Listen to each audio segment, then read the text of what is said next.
Hello दोस्तों, NP education YouTube channel पर आपका बहुत बहुत स्वागत है। आज हम लोग पढ़ेंगे चतुर्भुज से संबंधित महत्वपूर्ण प्रश्नों को, और निश्चित तौर पे हम कह सकते हैं हम उन प्रश्नों को लेंगे जो किसी न किसी एग्जाम में पूछे गए हैं या पूछे जाने की संभावनाएं सबसे ज़्यादा होती है। तो आइए आप अंत तक जरूर वीडियो को देखिएगा, क्योंकि उन महत्वपूर्ण प्रश्नों को लिया गया है जो विभिन्न प्रकार के एग्जामों में या तो पूछे गए हैं या पूछे जाने की संभावनाएं होती हैं। तो चलिए हम लोग प्रश्नों की बात करते हैं। प्रश्न नंबर 1 पे हम आते हैं। अगर हम क्वेश्चन नंबर 1 की बात करते हैं तो देखिए क्वेश्चन क्या दिया गया था। एक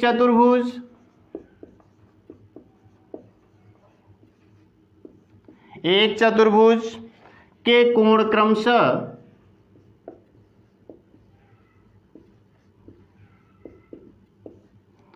दो संबंधे, 3 संबंधे, 5 संबंधे, 8 के अनुपात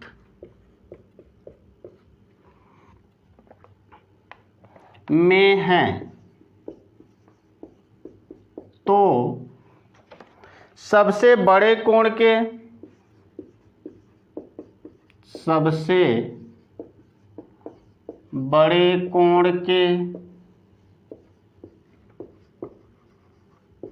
संपूरक तथा सबसे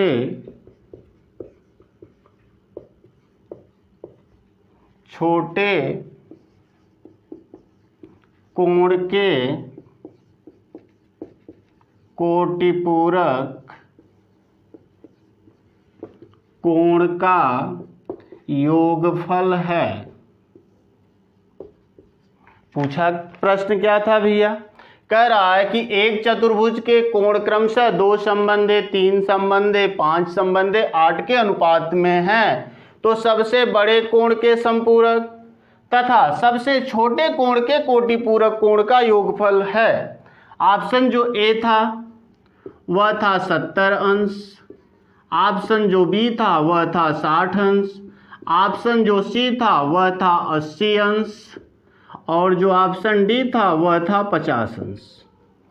अब देखिए एक चतुर्भुज है जिसके कोण 2 संबंधे, 3 संबंधे, 5 के अनुपात में है। तो माना कि उसका जो कोण ए है वह 2x है, बी जो है वह 3x है, सी जो है 5x है, और जो डी कोण दिया गया है वह क्या है भैया? वह कितना है? तो आप कह सकते हैं 8x है ना। तो आपने पढ़ा है कि चतुर्भुज के चारों अंतः कोणों का योगफल कितना होता है? 360 अंश। यानी कि आप कह सकते हैं कोण ए धन कोण बी धन कोण सी धन कोण डी बराबर कितना? तो 360 अंश होगा ना।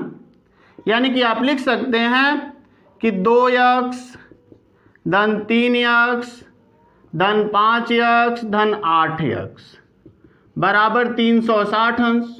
जोड़ लीजिए, 3 2 5 5 10 और 8 18 x बराबर 360 अंश। तो x बराबर 360 बटे 18 अर्थात कितना हो जाएगा? 20 अंश। अब देखिए x का मान 20 अंश मिल गया, तो 2x का मान 2 गुणे 20 बराबर कितना? 40 अंश। और सबसे बड़ा कोण और सबसे छोटा कोण से हमसे मतलब है। देखिए इसका मान कितना हुआ? तो आप कह सकते हैं 8 गुणे 20 बराबर कितना? 160 अंश। अब कह रहा है कि जो बड़ा कोण है 160 अंश, उसका संपूरक कोण कितना होगा? तो आप कहेंगे 120 अंश ना। अरे कितना? आप कहेंगे कि 20 अंश ना, क्योंकि दो ऐसे कोण जिनका योगफल 180 अंश हो जाए तो वह दोनों कोण क्या कहे जाते हैं? संपूरक कोण कहे जाते हैं। तो 160 है तो 20 हो गया। अब देखिए जो 40 अंश है उसका कोटिपूरक कितना होगा? तो आप कहेंगे 50 अंश, क्योंकि जब दो कोणों का योगफल 90 अंश के बराबर हो जाए तो वह दोनों कोटिपूरक कोण कहे जाते हैं। तो 20 और 50 कितना हो गया भैया? 70 अंश। अर्थात कौन सा ऑप्शन सही होगा, तो आप कह सकते हैं ऑप्शन नंबर जो होगा हमारा वह डी वाला सही होगा ना। चलिए अगले क्वेश्चन की तरफ चलते हैं। आ जाइए, क्वेश्चन नंबर 2 की हम बात करेंगे।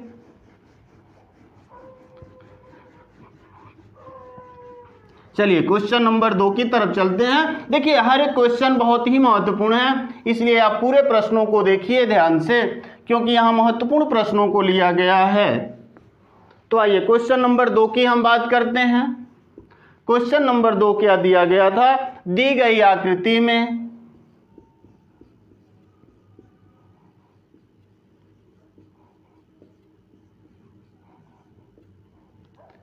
ए धन बी धन सी धन डी का मान है। देखिए आकृति कैसी दी गई थी भैया,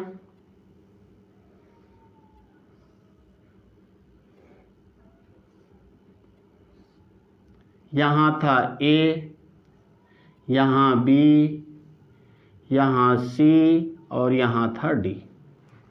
तो आपने पढ़ा है कि चतुर्भुज के चारों बहिष्कोणों का योगफल कितना होता है, 360 अंश ना। ऑप्शन देखिए क्या दिया गया था, ए था 180 अंश, बी था 210 अंश, सी था 360 अंश और डी था 270 अंश। कौन सा हो जाएगा, तो आप कहेंगे सी वाला, क्योंकि चतुर्भुज के चारों बहिष्कोणों का योगफल कितना होता है, 360 अंश, यानी ए धन बी धन सी धन डी बराबर कितना, 360 अंश ना, यही हो जाएगा। चलिए अगला क्वेश्चन जो बहुत ही महत्वपूर्ण है उस क्वेश्चन की तरफ हम चलते हैं। क्वेश्चन नंबर 3 की तरफ चलेंगे हम।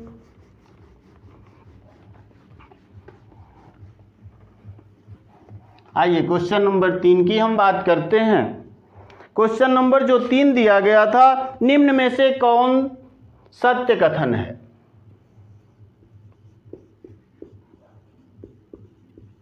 निम्न में से कौन सत्य कथन है,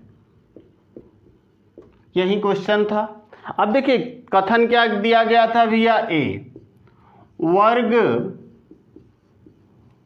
एक विशेष प्रकार का आयत होता है। ऑप्शन जो बी था, आयत एक विशेष प्रकार का वर्ग होता है। ऑप्शन जो सी था, प्रत्येक किरण एक रेखाखंड होती है। ऑप्शन जो डी था, ऋजु या सरल कोण का मान 90 अंश होता है। कौन सा ऑप्शन सही हो जाएगा, तो आपने पढ़ा है कि वर्ग क्या होता है, एक विशेष प्रकार का आयत होता है। क्योंकि इससे पहले वाले पार्ट यानी पार्ट नंबर 2 में हम लोगों ने पढ़ा है कि वर्ग क्या होता है, एक विशेष प्रकार का आयत होता है। जबकि आयत एक विशेष प्रकार का वर्ग होता है, यह तो गलत है। प्रत्येक किरण एक रेखाखंड होती है, जी नहीं, किरण एक दिशीय होती है और इसकी लंबाई अनंत होती है, जबकि रेखाखंड की निश्चित लंबाई होती है ना। तो निश्चित तौर पे हम कह सकते हैं कि यह भी ऑप्शन गलत। ऋजु या सरल कोण का मान 90 अंश होता है, यह भी गलत, क्योंकि होता कितना है भैया, 180 अंश ना। तो अगर 90 अंश दिया है तो यह भी गलत। तो ऑप्शन नंबर कौन सा सही हो जाएगा, तो कहेंगे ए वाला सही होगा। इसी तरह से आपसे पूछ लेता है या कहता है कि समचतुर्भुज एक विशेष प्रकार का समानांतर चतुर्भुज होता है, तब सही होगा। अगर वही कह दे कि नहीं, एक समानांतर चतुर्भुज विशेष प्रकार का समचतुर्भुज होता है, तो ऑप्शन क्या हो जाएगा, गलत हो जाएगा ना। चलिए क्वेश्चन नंबर 4 की तरफ अब हम चलते हैं। आइए 4 की बात करते हैं।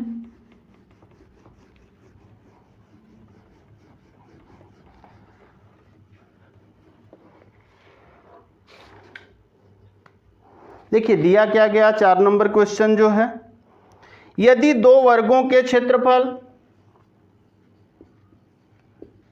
यदि दो वर्गों के क्षेत्रफल में 1:4 का अनुपात है तो उनकी भुजाओं में अनुपात होगा।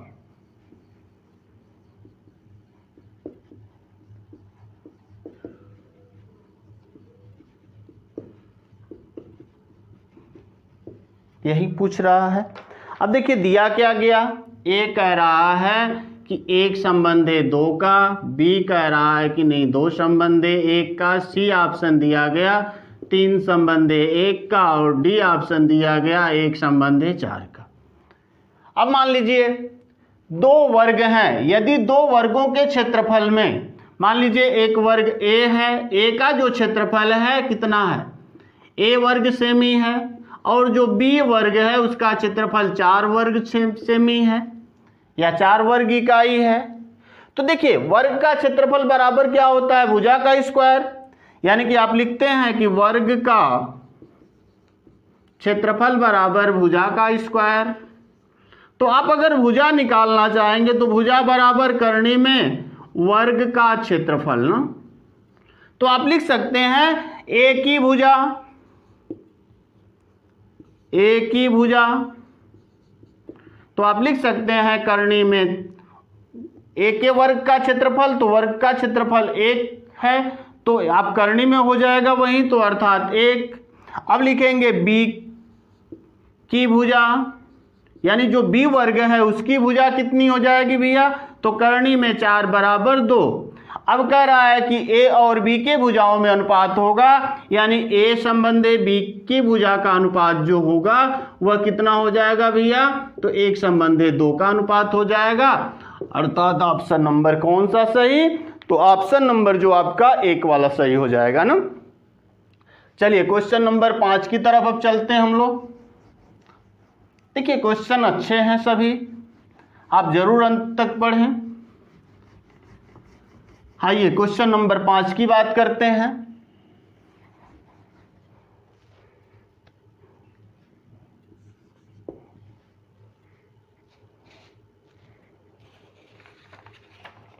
यदि एक वर्ग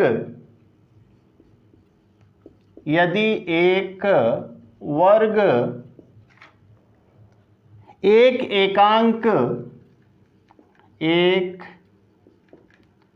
एकांक वर्ग मीटर में मापा जाए, एकांक वर्ग मीटर में मापा जाए तो विकर्णगत रास्ते की लंबाई होगी। ठीक है, देखिए कितना दिया है, ए ऑप्शन जो दिया है वह करनी में 3, बी ऑप्शन दिया है 1, सी ऑप्शन दिया है करनी में 2 और डी ऑप्शन दिया है करनी में 5। अब देखिए एक वर्ग है जिसका क्षेत्रफल कितना है, एक एकांक वर्ग मीटर है, यानी कि हम कहें यह 1 मीटर है, यह 1 मीटर है, यह 1 मीटर है और यह 1 मीटर है। सही है, तभी ना इसका वर्ग करिएगा 1 का वर्ग तो 1 का वर्ग मीटर हो जाएगा इसका क्षेत्रफल, तो एकांक वर्ग मीटर में इसका क्षेत्रफल मापा जाता है ना। तो अब विकर्ण की लंबाई हमसे पूछ रहा है कितनी होगी। देखिए वर्ग का विकर्ण बराबर क्या होता है भैया,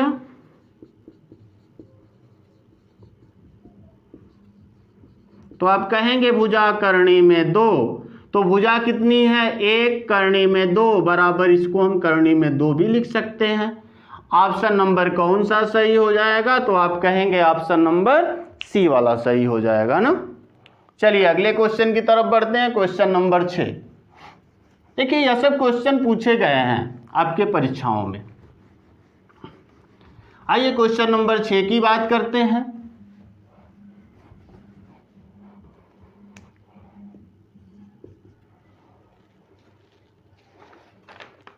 देखिए दिया क्या गया, ए बी सी डी एक समचतुर्भुज है।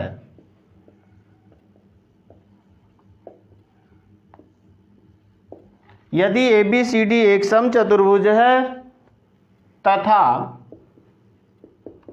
कोण ए सी बी बराबर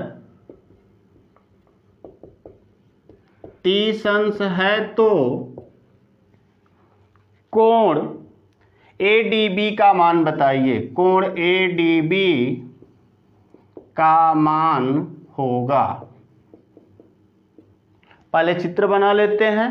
देखिए एक समचतुर्भुज है, ठीक, यह एक समचतुर्भुज है जो ए बी सी और डी, ए बी सी और डी ऐसे है। अब कह रहा है कि ए सी बी, ध्यान दीजिए ए सी बी, अर्थात इस कोण का मान कितना है भैया, 30 अंश है। तो आपसे कौन सा कोण पूछ रहा है, कोण ए डी बी का मान पूछ रहा है। ए डी बी यानी इस कोण का मान आपको बताना है कितना होगा।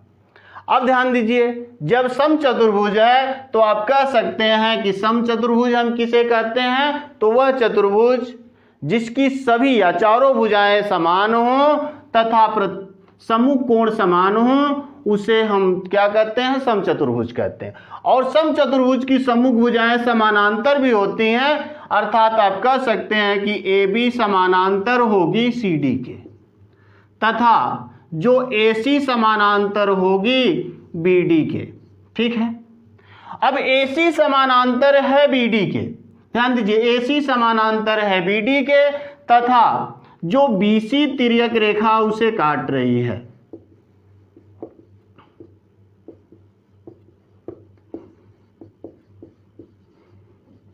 या प्रतिच्छेदित कर रही है। तो ध्यान दीजिए, जब दो समांतर रेखा को कोई तिर्यक रेखा प्रतिच्छेदित करती है तो यह दोनों कोण आपस में बराबर होते हैं, क्योंकि एकांतर कोण होते हैं ना। तो इसी तरह से आप कर सकते हैं कि कोण सी बी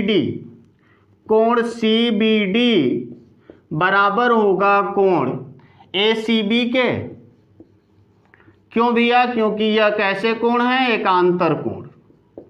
और जब एकांतर कोण हो गए तो हम कह सकते हैं कि कोण सी बी डी बराबर कितना हो जाएगा, तो इसका मान 30 अंश है, तो यह कोण तो 30 अंश का हो जाएगा। और आपने पढ़ा है कि समचतुर्भुज के विकर्ण जो होते हैं लंब समद्विभाजित करते हैं ना, अर्थात यह कोण 90-90 अंश के हो जाएंगे ना। ध्यान दीजिए, जब यह कोण 90 अंश का होगा तो हमसे यह वाला ही कोण तो पूछ रहा है। तो जब यह 30 हो गया, यह 90 हो गया, तो यह कितना हो जाएगा, 60 अंश ना। क्योंकि त्रिभुज, मान लीजिए यहाँ O है, तो OBD में एक त्रिभुज के तीनों अंतःकोणों का योगफल कितना होता है, 180 अंश होता है ना। तो एक 90, एक 60, एक 30, तब मिला के कितना हो जाएगा, देखिए 90 और 30, 120 और 60, 180। ऑप्शन दिया गया था ए 30 अंश, बी ऑप्शन दिया गया था 60 अंश, सी ऑप्शन दिया गया था 120 अंश, और डी ऑप्शन दिया गया था 45 अंश।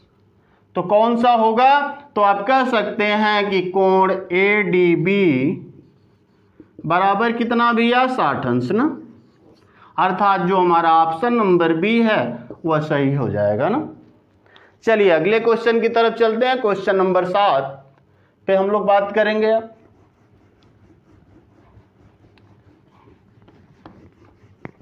आइए क्वेश्चन नंबर कौन सा भैया, क्वेश्चन नंबर 7।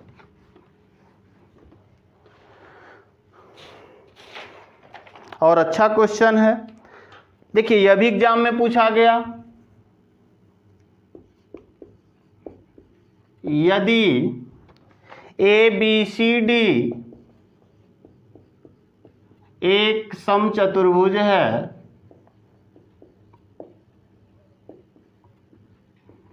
यदि ए बी सी डी एक समचतुर्भुज है तब ऑप्शन ए दिया ए सी का स्क्वायर धन बी डी का स्क्वायर बराबर ए बी का स्क्वायर। ऑप्शन बी ए सी का स्क्वायर धन बी डी का स्क्वायर बराबर 2ab स्क्वायर। ऑप्शन जो सी दिया गया ए सी का स्क्वायर धन बी डी का स्क्वायर बराबर 4ab स्क्वायर।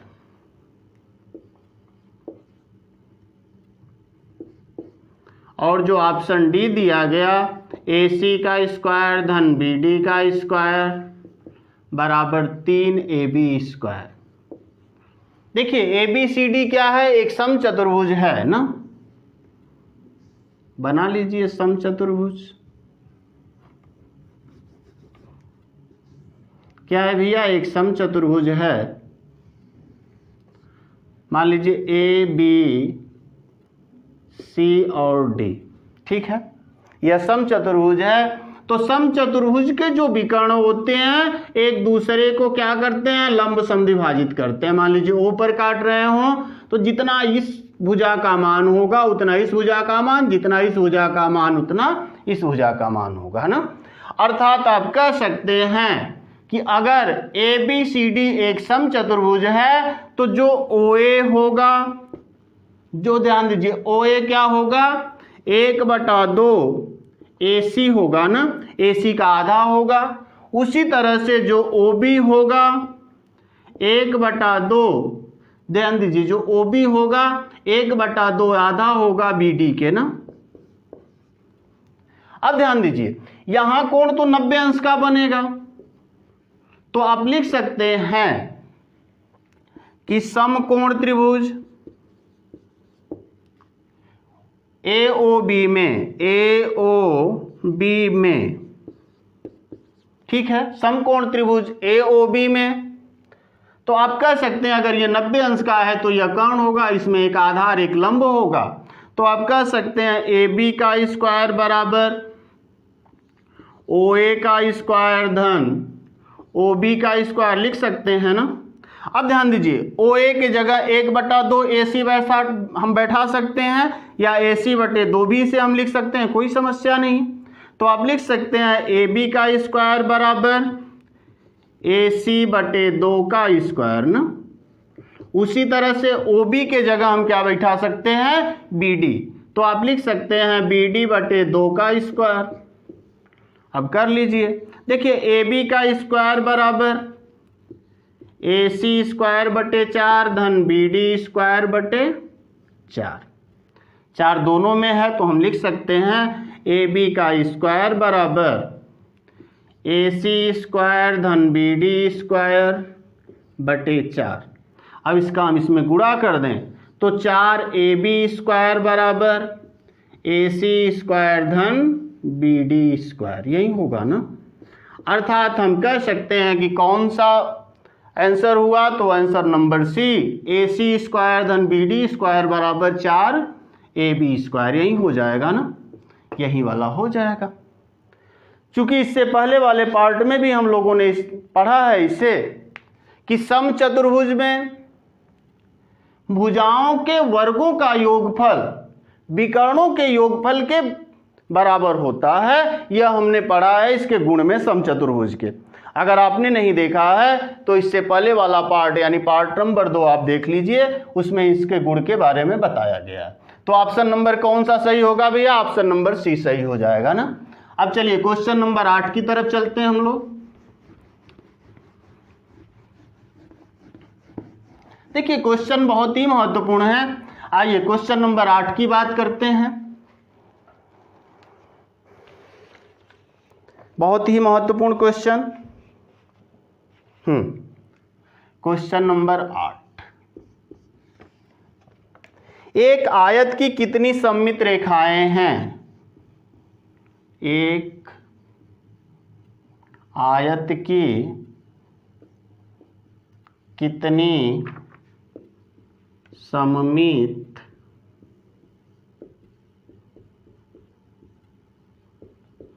रेखाएं हैं? ए था 2, बी ऑप्शन दिया गया 3, सी ऑप्शन दिया गया 4 और डी ऑप्शन कोई नहीं। एक आयत की कितनी सममित रेखाएं होती हैं? देखिए, अगर हम आयत की बात करें तो आयत यही है। अगर इसकी सममित रेखाएं हमसे पूछे कि कितनी सममित रेखाएं होंगी, तो देखिए सममित रेखाएं क्या होती हैं? ऐसी रेखाएं जो किसी आकृति को बराबर दो ऐसी आकृतियों में विभाजित करे कि दोनों आकृतियां बिल्कुल सेम हों या बराबर हों, तो उसी को हम सममित, यानी कि इसको बराबर दो भागों में आप कहें तो एक ऊर्ध्वाधर रेखा और एक क्षैतिज रेखा बांट सकती है। तो इसकी कितनी होंगी?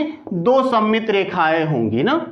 एक आयत की कितनी सममित रेखाएं होती हैं? 2 सममित रेखाएं होती हैं। सही है, एक आयत की 2 सममित रेखाएं। जबकि वर्ग में पूछेगा तो देखिए इसके विकर्ण भी उसकी सममित रेखाएं हो जाती हैं, तो वर्ग में 4 सममित रेखाएं होती हैं। चलिए अगला क्वेश्चन, क्वेश्चन नंबर 9 की तरफ चलते हैं हम लोग।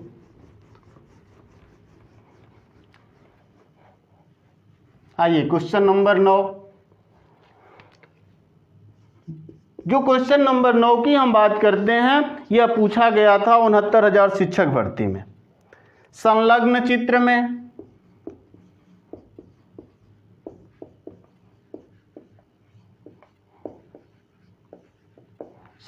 चित्र में यदि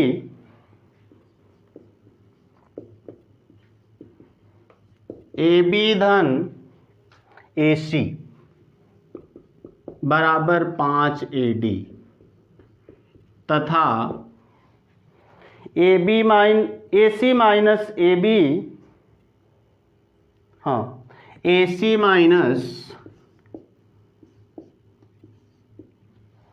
AC माइनस AD बराबर 8 हो तो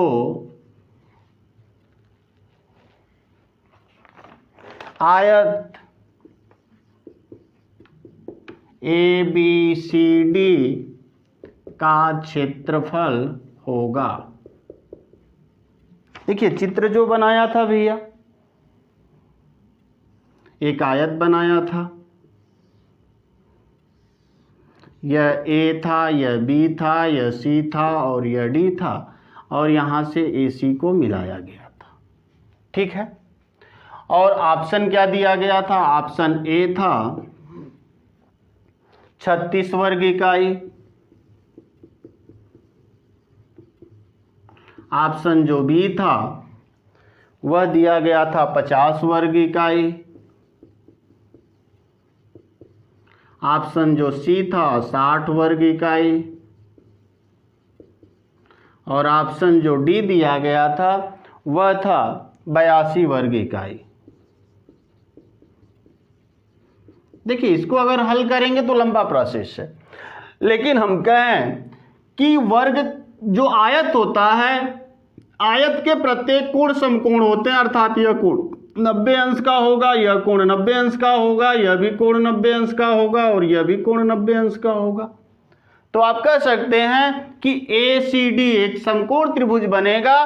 तो समकोण त्रिभुज का हमने एक पाइथागोरस ट्रिक जो याद किया था 6, एक कौन सा संबंध था? तो आप कहेंगे 3 संबंधे 4 संबंधे 5।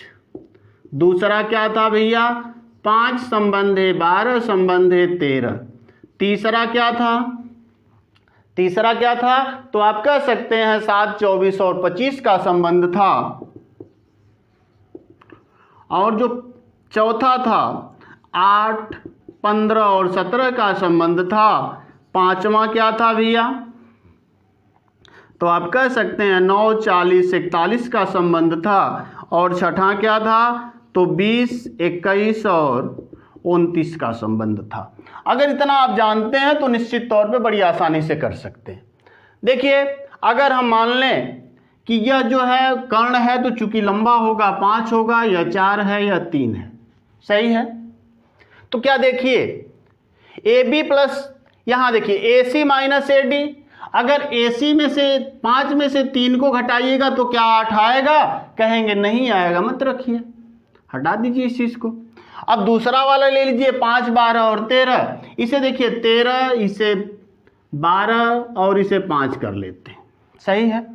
अब देखिए AC में से AD को घटाइए तो 13 में से 5 को घटाइए तो 8 आ जाएगा, अर्थात एक तो सही हो गया। अब देखिए AB प्लस AC, मान लीजिए AB यहाँ दिया गया तो यह भी 12 ही होगा, तो 12 प्लस कौन सा भैया AB प्लस AC, 12 और 13 कितना हो गया 25, बराबर 5 AD, यानी 5 गुणे 5, यही ना, तो 25, अर्थात यह भी सही हो गया। तो अर्थात हम कह सकते हैं कि इसकी लंबाई कितनी हो जाएगी 12 और चौड़ाई कितनी हो जाएगी 5। तो आयत का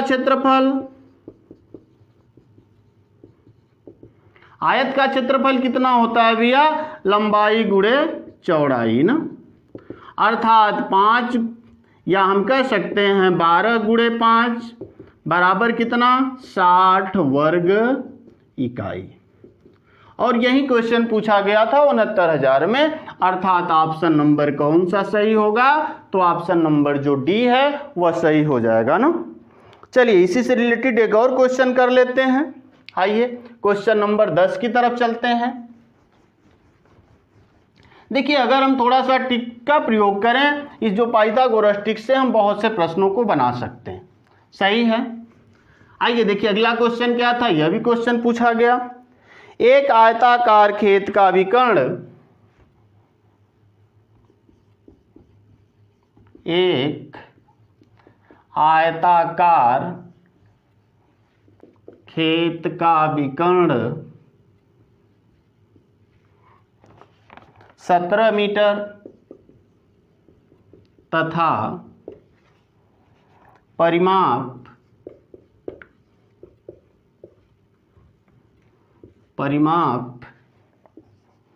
46 मीटर है, तो खेत का क्षेत्रफल होगा।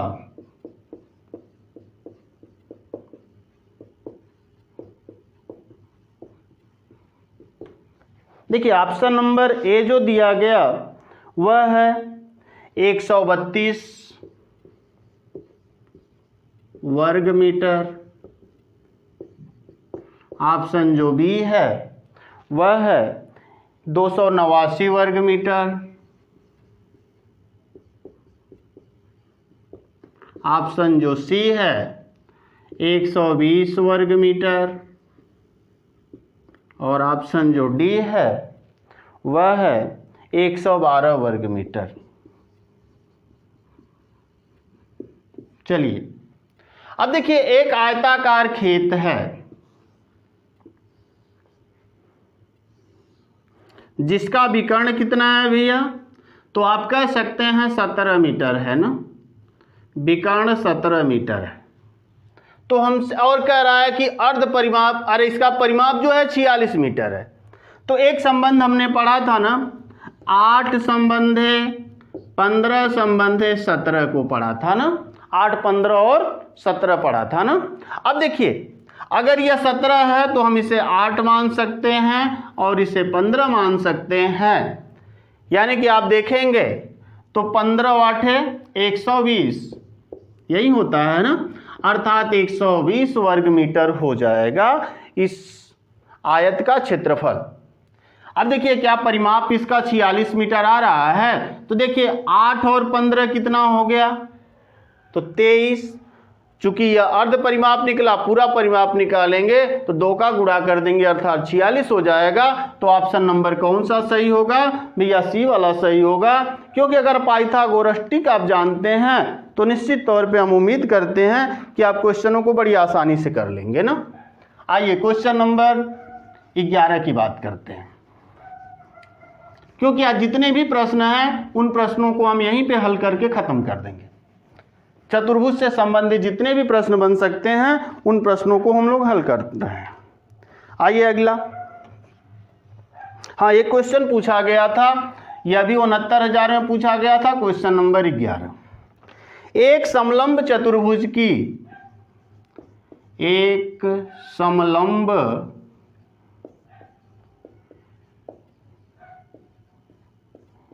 चतुर्भुज की समांतर भुजाएं समांतर भुजाओं की लंबाई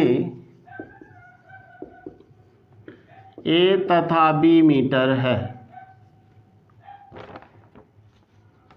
ए और बी है, केवल इतना ही दिया है, ए और बी है।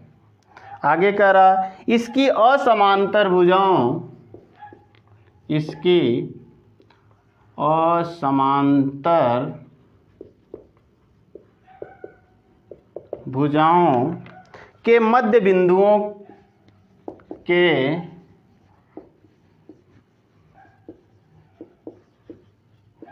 मध्य बिंदुओं को मिलाने वाली रेखा की लंबाई होगी। कह रहा है एक समलंब चतुर्भुज की समांतर भुजाओं की लंबाई ए और बी है, इसकी असमांतर भुजाओं के मध्य बिंदुओं को मिलाने वाली रेखा की लंबाई होगी। देखिए समलंब चतुर्भुज की हम बात करें तो कुछ ऐसा ही होता है ना, मान लीजिए यह समलंब चतुर्भुज हो गया। अब कह रहा है कि भैया इसकी जो समानांतर भुजाएं हैं ए बी सी डी, क्योंकि आपने पढ़ा है कि समलंब चतुर्भुज में कोई एक युग्म समानांतर होता है, यानी कि जो ए बी है वह समानांतर होगा सी डी के। अब कह रहा है कि इसकी लंबाई मान लीजिए ए है, इसकी बी है, तो असमानांतर भुजाओं के मध्य बिंदुओं को मिलाने वाली रेखा की लंबाई होगी, यानी इसी की लंबाई हमसे पूछ रहा है ना, इसी की लंबाई पूछ रहा है। अब देखिए जैसे आप खेत नापते हैं, मान लीजिए कोई खेत ऐसे होता है, मान लीजिए खेत कोई ऐसे होता है, तो आप करते क्या हैं, यह भुजा नापते हैं, यह भुजा नापते हैं और दोनों को जोड़कर 2 की भाग कर देते हैं, तो इसके मध्य की लंबाई मिल जाती है। बस वही तो पूछ रहा है। अब देखिए इसकी ए है तो ए में बी को जोड़ेंगे और 2 की भाग कर देंगे तो आपको इसकी लंबाई मिल जाएगी। अब देखिए ऑप्शन जो दिया गया था वह क्या था भैया, ऑप्शन ए था a माइनस बी बटे 2, ऑप्शन बी था a प्लस बी बटे 2, ऑप्शन सी था ए बी बटे 2, ऑप्शन जो डी था b अपान ए प्लस बी। कौन सा होगा भैया, तो आप कह सकते हैं ऑप्शन नंबर बी होगा, क्योंकि मध्य बिंदु की लंबाई निकालने के लिए a धन बी बटे 2 ही हम करते हैं ना, तो इस आधार पे हम निकाल सकते हैं। चलिए आगे चलते हैं। देखिए इतने क्वेश्चन हैं जो बहुत ही महत्वपूर्ण क्वेश्चन हैं। अगर हम एक आध क्वेश्चन और लें तो एक क्वेश्चन और ले लेते हैं, आ जाइए एक क्वेश्चन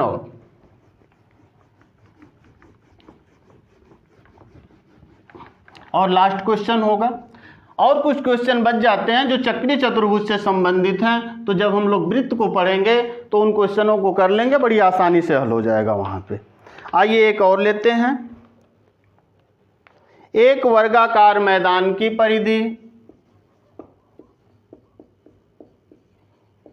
एक वर्गाकार मैदान की परिधि 160 मीटर है।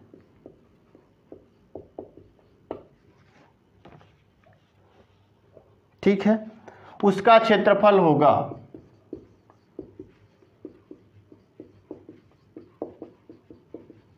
आप क्वेश्चन नंबर जो था यह 12 था ना। अब इसका क्षेत्रफल हमसे पूछ रहा है। देखिए क्षेत्रफल ए दिया है कि 160 सेमी स्क्वायर, बी जो दिया है 1600 मीटर स्क्वायर, जो सी दिया है 600 मीटर स्क्वायर,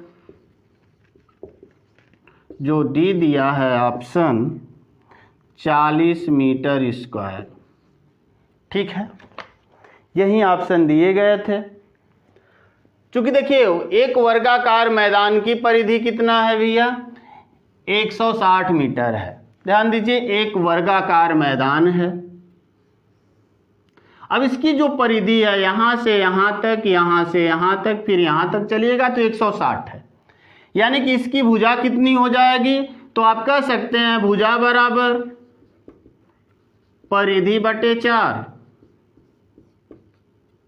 तो परिधि कितना, 160 बटे 4, तो कितना हो जाएगा, 4 चौक को 16 यानी 40 वर्ग, अरे 40 कितना हो गया, 40 मीटर हो गया ना। देखिए प्रत्येक भुजा इसकी जो है, यह भुजा 40 मीटर, 40 मीटर, 40 मीटर और 40 मीटर। अब इसकी भुजा कितनी कितनी की, 40 मीटर हो गई। अब वर्ग का क्षेत्रफल या वर्गाकार मैदान का क्षेत्रफल आप कर सकते हैं, तो आप लिख सकते हैं भुजा का स्क्वायर। तो भुजा कितना है भैया, 40 का स्क्वायर। तो 40 का स्क्वायर करिएगा तो 4 चौक को 16 अर्थात 1600 वर्ग मीटर ना, 1600 वर्ग मीटर हो जाएगा। तो ऑप्शन कौन सा होगा भैया, ऑप्शन नंबर जो हमारा होगा बी वाला सही हो जाएगा ना। चलिए आज के लिए इतना ही। और कुछ चतुर्भुज जो चक्रीय चतुर्भुज छूट जाता है, तो चक्रीय चतुर्भुज को जब हम लोग वृत्त पढ़ेंगे तो वृत्त के अंतर्गत अध्ययन करेंगे। आज के लिए इतना ही, धन्यवाद।